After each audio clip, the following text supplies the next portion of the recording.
All right. I believe we are live Hello. and it is time for you to share. I am going to do my intro in just a moment, but I'm sharing and I hope that you are doing the same. Come on in, join us live right here for the next 30 good minutes. We have an amazing conversation. So while I am saying hello and telling you a bit about us, this is your opportunity to share. And yes, I'm looking for you to engage with us as well. You know how we do. This is not just us talking to each other, but I have questions for you as we are discussing, and I'm looking for you to share. So jump on in and invite someone else to do the same. My name is Trinace Richardson, and I am the founder of Real Women Rock because we do. I get so excited. We exist to create safe spaces for women to do personal development work on themselves. And we do that through sister circles. And pre COVID, we were meeting in person. Our virtual sister circles have begun since COVID, and we meet monthly. And so we invite you to come join us wherever you live in the world. You are welcome to meet us in our monthly sister circles. It is a safe space where you are led into a meaningful discussion by a trained facilitator. And it is not just that one person who talks. It is a discussion amongst everyone there, and that person sort of moderates and organizes that discussion.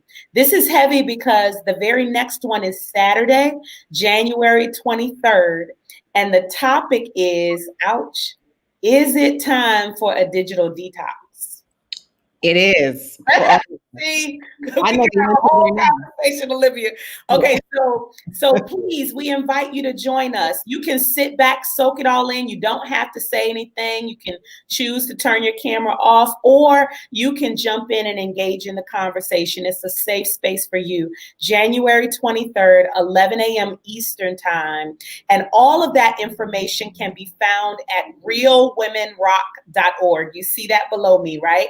realwomenrock.org. We invite you there.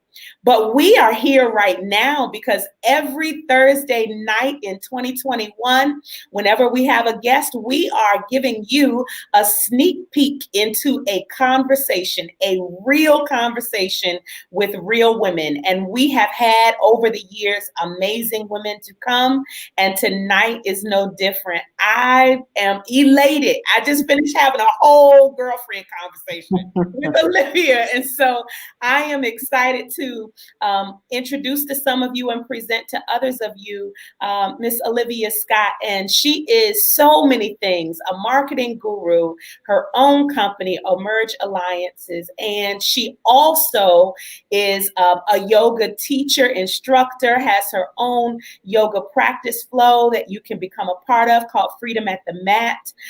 She is a speaker, a writer. It just doesn't stop.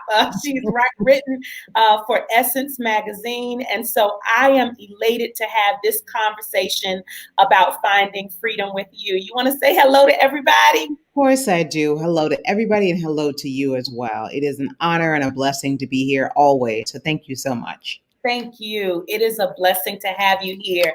And we've got some folks coming in. So, hey, y'all, we see Hello. you. Hello, hello. We are literally going to talk about finding freedom, true freedom, because it is, I believe, a word that it can be overused, it can be misused. I think we don't discuss it enough when it comes to what it truly means. Yeah. And we may even take it lightly sometimes. So, just with that as our umbrella, I'd love for you to start and just talk about what you do and anything personal you want to share about your life. It doesn't have to start under that umbrella. Just want to get to know you and your story a little bit for those who are listening.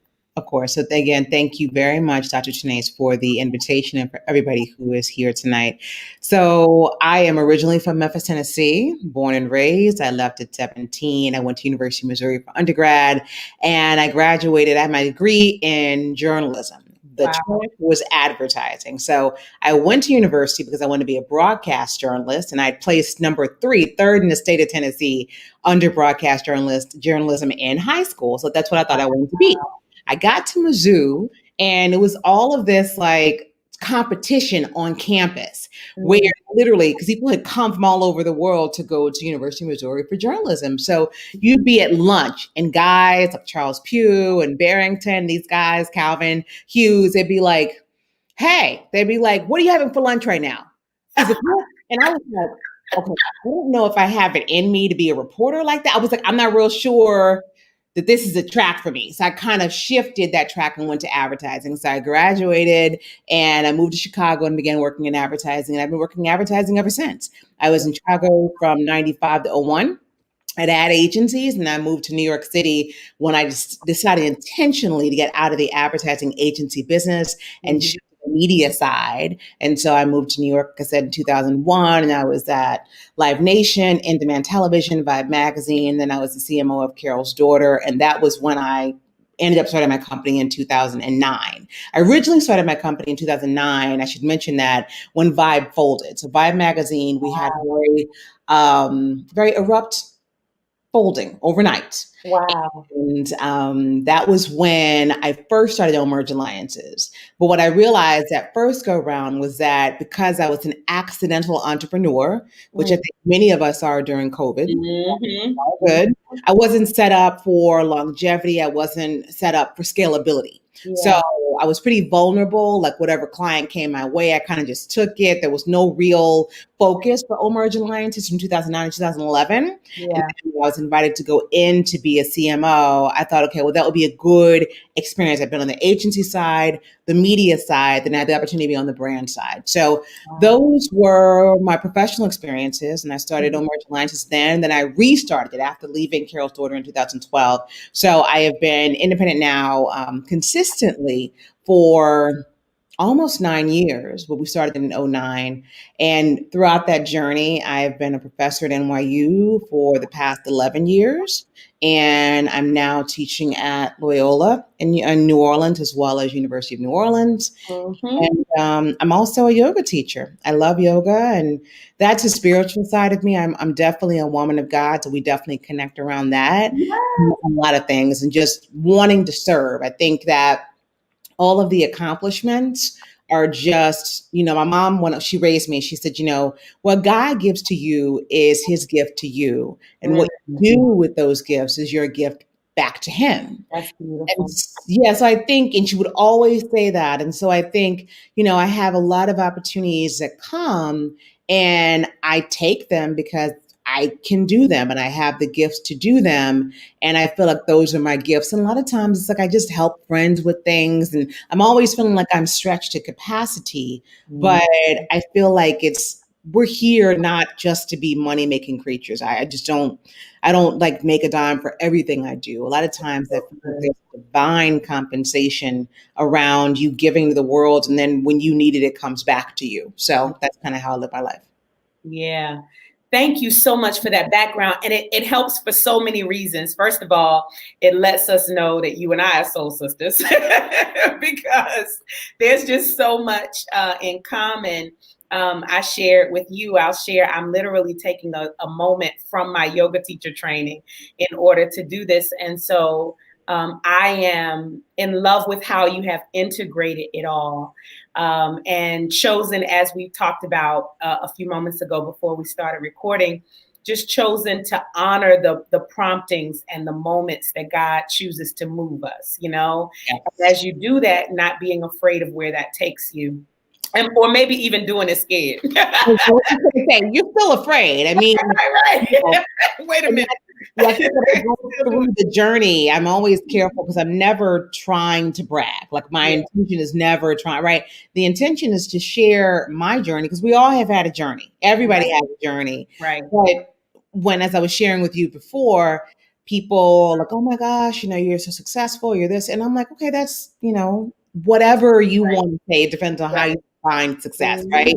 Mhm. I've had professional accomplishments, yes, but it's really about the journey and it's Yeah. about the faith in God that was tested along the way. That is so good. That's so good. I want to talk about, I know that's going to come up in what we're sharing about because of of where we need to get generate the answers from. I mean, just our faith in God and everything else.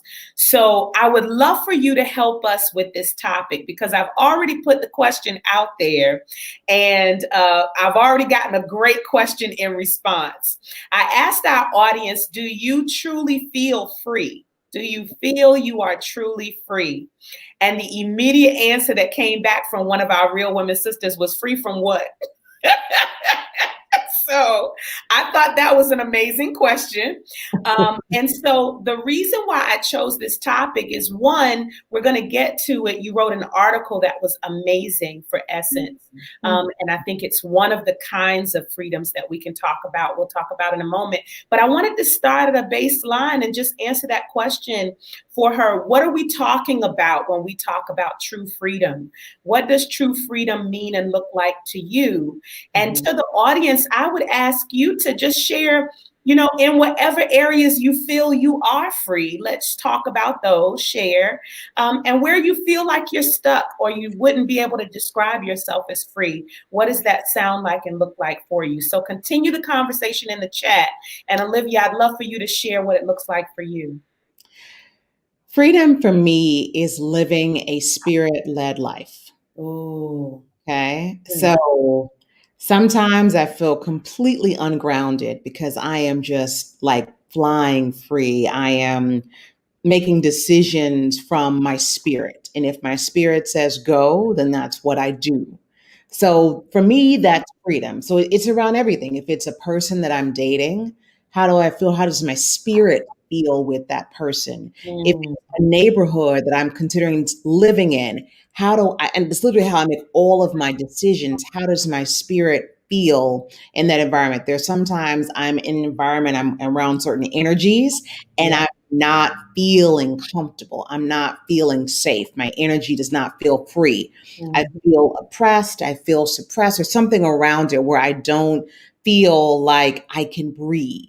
For me, I want to always feel like my spirit is welcome. If I come into a room and I feel an oppressive energy, or I feel something that to me is not free. So I just want to be in any place, in any space, whether I go and walk into a church, I walk into a synagogue, I walk into City Hall, and because of that, I tend to like places that have a lot of space, like high ceilings. I like to be in space, which kind of had expired for me, right? But freedom for me is anywhere my spirit can feel free. And that is a big part of my journey, my transition from New York to New Orleans. I had to take a 1-year sabbatical. I was there for 19 years, and I moved here temporarily from in January of 2020. And what was really the challenge around that, 3 years, I was stuck. Wow. Spiritually. Yeah. Like I wasn't happy. I did not enjoy. Talking now, Olivia. Go ahead. You're addressing some of what was just mentioned in the chat. So flow, girl. Okay. I wasn't feeling happy. There was any of my friends who wanted me to go meet them, and I had to take one more train ride to go see them, one more ferry ride, one more bus ride over to Jersey, one more whatever, one more train ride to church, one more train ride from the grocery store. I could go on and on. My spirit said no. It literally shut down and said, this is not where you can fly anymore. You need to relocate your body. Wow. And I was like, but where? Like, what? Literally, like, where? There was no grounding. I'd been in New York for 19 years. Like, where you want me to go? And sure enough, I'd spent a lot of time in New Orleans for a long time. And I had a couple of friends here, which was enough for me. My father's in Memphis, my family's in Memphis. And I took one step. Somebody said, I got a house. Somebody said, I got a teaching gig. And I said, well, and I showed up and I put one foot out and I said, well, can I have this apartment? They said, absolutely. When do you want it? Can I have this? And everything, literally, it's like everything opened. And I said, okay, I guess that means this is where, and I cannot begin to tell you, like, sincerely, that leap of faith, that step of faith, that was completely bold, and I was nervous and shaking in my boots the entire time that I was unpacking all of it. I was not sure, right? Yeah. I have no sure what you're leaning in. I had no certainty of what I was leaning into. But to see my life, I mean, Freedom at the Mat, we created the YouTube channel here just June 10, 2020. Wow. We just started. I was teaching classes in New York, and I was like, but I didn't have enough space creatively to create more. I Yeah. only had time to teach a class once a month here or there. Yeah. But once I had the creative liberties, my spirit to fly Yes. here, we Yes. now have 1,100 followers on YouTube and Mm-hmm. 4,400 on Instagram. And I share those numbers not out of vanity, but out of look at Look, what, evidence of a testimony. Like, yeah, yeah. God wanted to do, what he had waiting for me if I could just take that step. Woo, this is so good. Let me tell you why this is good, because the beginning of the question, my sister in here asked, free from what? Mhm. And I think the flow of even our conversation before pressing record or live is just evidence that freedom is a spiritual thing first, Mhm. before, relationship freedom, before health freedom, before job freedom, before any of those other things that people look at to say, I'm free to do this and free to do that. There has to be this settling of spirit that says, I am where I'm supposed to be. And I heard you say that, and we've all experienced it, right? In whatever area, when we feel stuck, when we feel bound, when we feel like I can no longer do this anymore, then that is a sign that something has to change in order to free us up. And so we've gotten some answers based on what we've shared thus far and where people are. And some folks have said, I know I'm holding myself back a little, so I wouldn't describe myself as free. I know I could be doing more in life. Mhm. And so I've gotten a couple of those in the chat.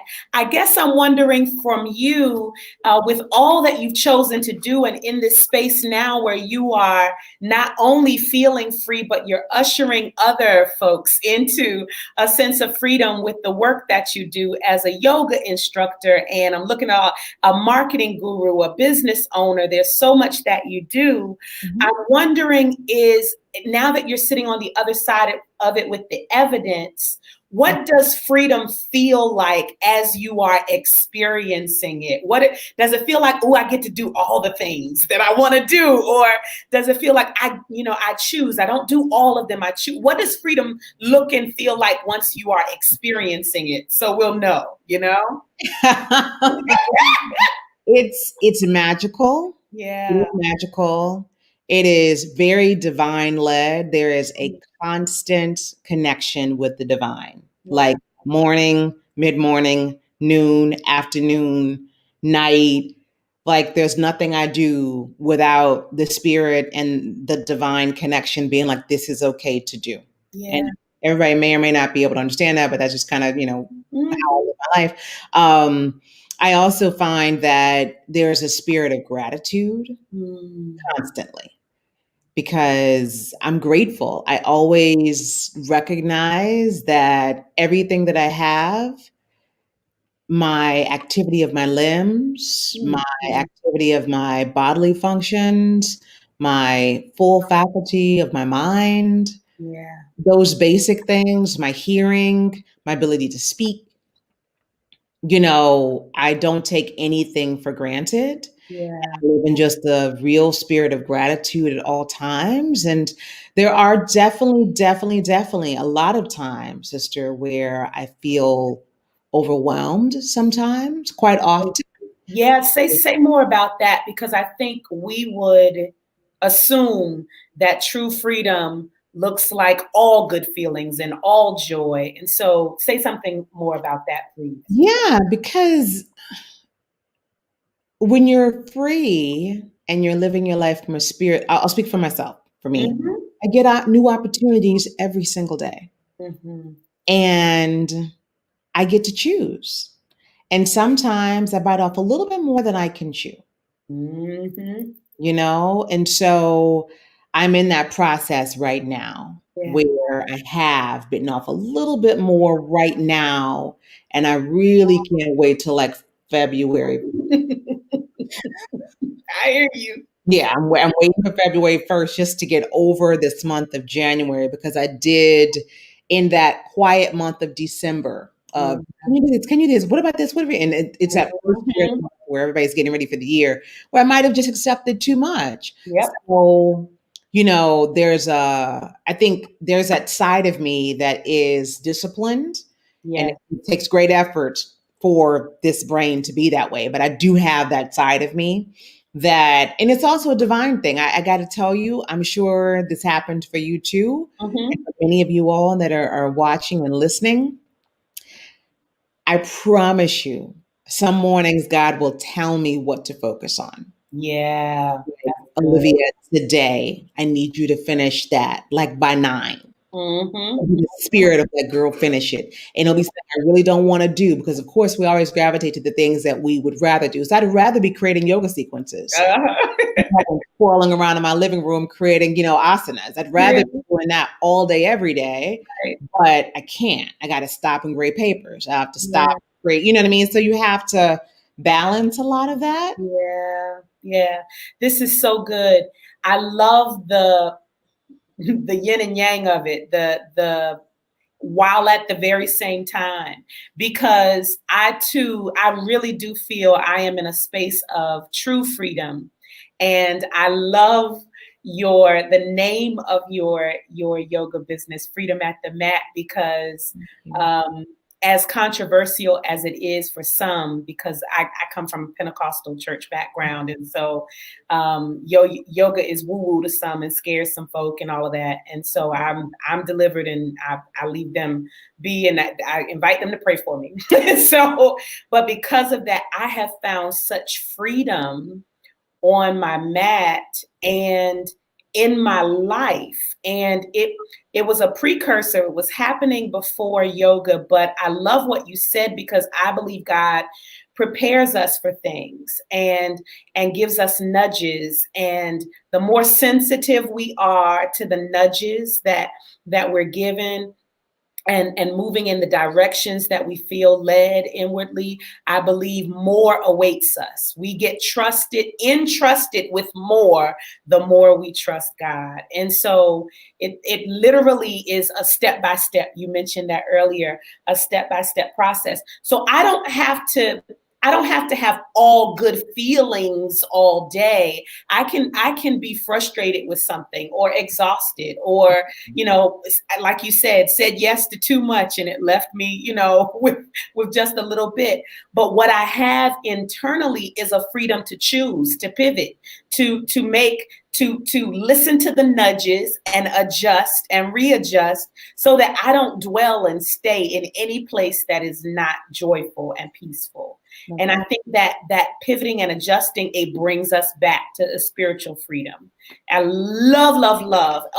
And so there's been some answers in here. What does freedom look like for you? I wanted to share. One person said, I'm free from family hurt. Ooh, so Ooh, good. beautiful. When you love family members so much, and there's hurt there, and you have to do whatever that takes, whether it's a conversation or whether it's a distancing, whatever that looks like, when you can truly say you're free from family hurt, that's beautiful, Robin. And then Beautiful. someone said freedom is balance. Ooh, I like that. I would add to that, Mr. Rouse, and I would say I love alignment, like, and of course it's a yoga thing, but I love I love alignment. Do you want to say anything about any of what anyone has shared before we move forward? No, I mean, I would say I'm seeking balance right now. And I Yeah. think I like that because today on Instagram, we actually posted, I give myself permission to live in balance. It Mm. said work, love, life, play, rest, pretty much. And so I appreciate that. Mr. Rowson, you said? Yep. Appreciate that and just speaking that word into my life because I really am trying to reel it in so that I can live in balance. I feel like right now the scales are unbalanced, but I know we're going to get them back. Yeah. Yeah. You know, I love to talk about that in terms of seasons Hmm. because I've come to recognize that I'm never going to give my family and my business and myself the same amount of time at any one space and time. Like because I'm one person, I'll never be able, my husband will never feel like she's giving me attention when I'm at yoga. You know what I'm saying? They'll never all feel it at the same time at all times. And so for me, it's seasons. And I've been able to say, you know, okay, so this is a season, whether that's a week or a month or, you know, today, whatever that looks like, but I'm going to focus here today. And then I need to adjust my focus tomorrow because I need to make sure they're taken care of. And so I think we have to, along with balance is grace. I think we got to give ourselves some grace. I'd agree with that. Yeah. Absolutely. That's There's actually my favorite word in the universe is yeah. grace. Oh, And yeah.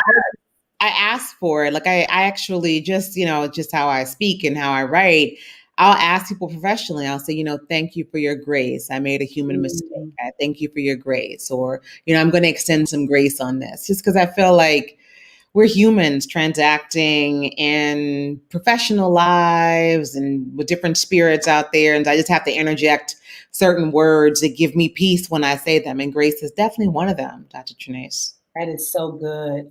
So I would love for you, just two more questions. One about your Essence article, because it must be one of your core words because you found a way to visit this word in a lot of different areas in your life. And we've already mentioned family hurt.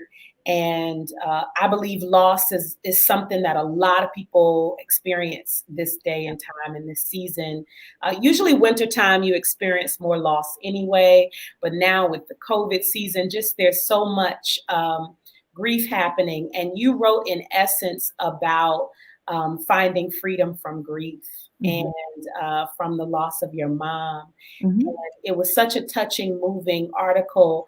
If you could just speak into our lives for those of us who have lost or, feel a sense of loss, or may even be coming down the road for us. Just what did that look like for you as it related to your loss and your grief, and then finding freedom in that? So, my mom died, I was 28, and it was pretty unexpected when it happened. So at that time, I was living in New York and it happened. And long story short, I got to Memphis. The businesswoman that I am and her surrogate, if you will, I just managed the business of it. And I didn't really cry very much. I pushed through all the business of it and I flew back to New York and I Mm, was like, well, let me just live the life she'd want me to live. She really put a lot of energy into raising me and putting me in certain programs and schools and whatever. So I wanted to make sure that I was living my life to make her proud. yeah. And that was 2002. Mm, And it wasn't until I think this year, that's why I wrote the article, that wow. I realized that there was a lot of suspended grief. Mm, A lot of suspended grief that I had held on to while making a life for myself, while married, while getting a graduate degree, where you just push through life and you never really pause to process the loss. You may, because nobody really wants to stop and feel sad. yeah. Right. Right. Right. And then there were people in my life, around me. Many of them were lovely during the time of the funeral in Memphis. But once you get back to New York or get back to your job, it's Mhm. over. You got to get back to it. Get back to it. So, the society does not really support ongoing grief. People don't even know what to do with it. And Right. I will forever be grateful to the HR director at my job in New York at the time who Mhm. demanded and persisted that I go see a therapist. Wow. And I was like, what? And I was, from Memphis. I was 20. I was like, what? Didn't even know what she was talking about. And Yeah. she was like, we have the EAP program. You get the first 5 visits for free. And I was like, no, I'm good. I'm good. She's like, no, I'm going to come back tomorrow. You're going to choose your therapist. Here's the directory. And I was like, I don't, yeah, this whole thing. And so it was the best decision. And I was actually with him. His name was Rudy, Dr. Rudy Lucas, for 17 years, actually. Wow. And he's like an uncle to me. He was definitely very critical in me processing that grief. Yeah. And I've just seen it show up in a lot of different ways. When you don't have, for me, not having a mom, there were just things that I didn't do because I was fearful of doing them without a mother present in my life, like having kids or certain things. You're just like, well, how am I going to do this without a mom? And so I kind of realized it. And I just invite everybody to face it, to understand that grief really is, as Dr. Ajita Robinson talks about, a lifelong journey. Yeah. It really is. It doesn't mean you have to be sad the whole time, but honoring the loss and honoring, your moment. There's sometimes, as I'd written in the article, Christmas and Mother's Day are kind of triggers for me. And so I kind of am a little patient with myself during those times. I don't really make a lot of plans. I kind of keep it easy because I'm never really sure if it's gonna be a year where the Mother's Day is really over the top, or if it's gonna be a year in which I'm gonna be okay. There's some Mother's Day where some Mother's Days where I would go volunteer. There's one that I made all these like Mother's Day packages for mothers, unwed teenage mothers in Newark, New Jersey, and I spent the day with them. There's sometimes I can have the energy to do that, right? As a way to, you know what I mean? Kind of fill the gap. But there's sometimes that I feel the loss. So yeah, you just never know, and you have to give yourself space. I love Mr. Ralston said grace and peace. He loved those words. I'm adding space to it now because I love what you said. There has to be space, whether it's physical space, giving yourself the days, the weeks, in a space, literally getting off, taking off the days, going to a counselor, what physical space you need to be in. But giving yourself the emotional, the chronological time space to just, to process and know that it'll come up. It'll pop up, and, you will think things are okay, and they may not be. And so it sounds like there is some freedom even in your being able to express and talk about and process your loss, and then not just pretend everything is okay and you're over it. Absolutely. Yeah. I mean, that was it was so interesting because I really hadn't paused to talk about it. And I'd left Memphis so long ago. And I think the trigger for that article was I'd gone to visit and I was with a friend who said, would you ever move back to Memphis? And I was just like, you know what? And then as soon as I said, you know what? And I began to really posit the question and think about if I would or not, all of these emotions connected to having lost my mother and my home at the same time. Oh, right? I was like, I don't know if I can, because Memphis for me is synonymous with home and mom, right? So I was like, I'm not, and I was like, wait. And I really in that moment was like, wait, there's a lot of stuff that I didn't deal with that's coming up right now. You couldn't even return to the place you were born 20 years later. Like, let's really dig into this. Right. So, I think I just invite us all just to your point, the word of the day, if not the week or the year, is space. Yeah. Something I want to say is, I think that it all comes down to some solitude and connecting with yourself. Because I think that the city and life has a way of clouding you connecting with your feelings and with your inner divine. Many of us don't want to sit still long enough to know thyself, to really tune in to who we are and what we're feeling. I've had people tell me that, they're so busy because they're afraid of what happens when they sit still, and we will over medicate. We will do some things, to, so that we don't have to focus and feel. And I love saying that life is work either way. Life is work. It is exhausting to pretend like everything is okay, or to pretend like you don't have anything you need to deal with, because that's living a duplicitous life, and that is exhausting. And then it's work to actually deal with the stuff of life. Um, Yes. but so you get to choose your work, we get to choose our work. And I would rather be on the side of developing the muscle of personal development and spiritual development and, doing that type of work. I'll ask you, this 30 minutes always flies by. It flies by quicker when we're having a good discussion. So I'll have to invite you back and see if you come. Okay. Always wonderful connecting with beautiful, like-minded people. So absolutely. Yeah, we'll stay connected. I have a couple of things I'll share with you afterward. But I would love for you to share a couple of things.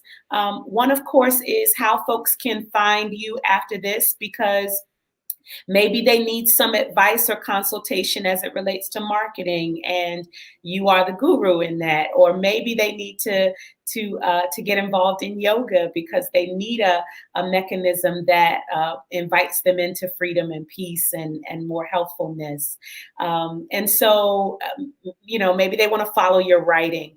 There are tons of ways they could stay connected to you. Could you list some of those? She is beautiful, V. You've got some compliments in here. And so if you wouldn't mind listing some of those things, but whatever final words of advice you would give us as well about finding freedom or anything that comes to mind. So again, it's been such a blessing and such an honor. Thank you so much. Omerge Alliances is a hub. So Omerge, OMERGE Alliances.com is the hub for all things Olivia. You go there, you'll see my writing blog for Medium, you'll see the marketing work, and then there's a Freedom at the Mat tab on Omerge Alliances. It will take you to the Freedom at the Mat website, which is separate. I invite everyone listening to definitely subscribe to us on YouTube and to follow Freedom at the Mat on Instagram, and not for any vanity reasons. It's really about the work that I am trying to do there. For me, I feel like all of us are here on earth for a finite amount of time and we have work to do. And I do always feel that I am very blessed, and my journey has been a blessing, and I want to bless others. And so I really enjoy using the Freedom at the Mat Instagram and Freedom at the Mat YouTube as a place to invite us to really explore self-development through movement, mindfulness, and meditation. So you'll find that we've got all types of meditations: an honesty meditation, a gratitude meditation, lots of asanas. So lots of 20-minute flows, 30-minute flows, 15-minute flows. If you're not into yoga at all, we've got just talk only, where I do 10-minute rants around different self-development topics and reading. So I invite you to support the Freedom at the Mat community and really do your best to find your authentic self and live your authentic life. Yeah. I think that's the only real obligation that we have to ourselves. And once you connect with your authentic self, then you can be a blessing to other people. I can't be a blessing to anybody if I'm not really connected with who I'm supposed to be on the earth. Yeah. I'm really clear about that now more than ever. And I'm also clear that there's room for all of us. I have an agape mindset. I'm sure you do too. Yes. So you believe in the law of agape or the law of scarcity, and you believe that there's not enough room or there is enough room. And I believe there's room for all of us. And so I'm just grateful for you all giving me the time and attention, 30 minutes to, share with you what I do. And I pray that if there are things you guys want to share with me that you're up to, that I can support you as well, and continue supporting Dr. Trinace and what she's doing. I think the world is such a beautiful soul. Oh my gosh. I'm with thee, literally. And I don't say this all the time, but just literally the light that illuminates from you. I really appreciate just like-minded spirits, and I will be in touch with more and how we can talk more about the work that we do. Thank you so much. Thank you, everybody. and Thank a you. blessing. Yeah. You all, this has been a good 30 minutes of real conversation with real women. We are here every Thursday night to give you a sneak peek into these real conversations.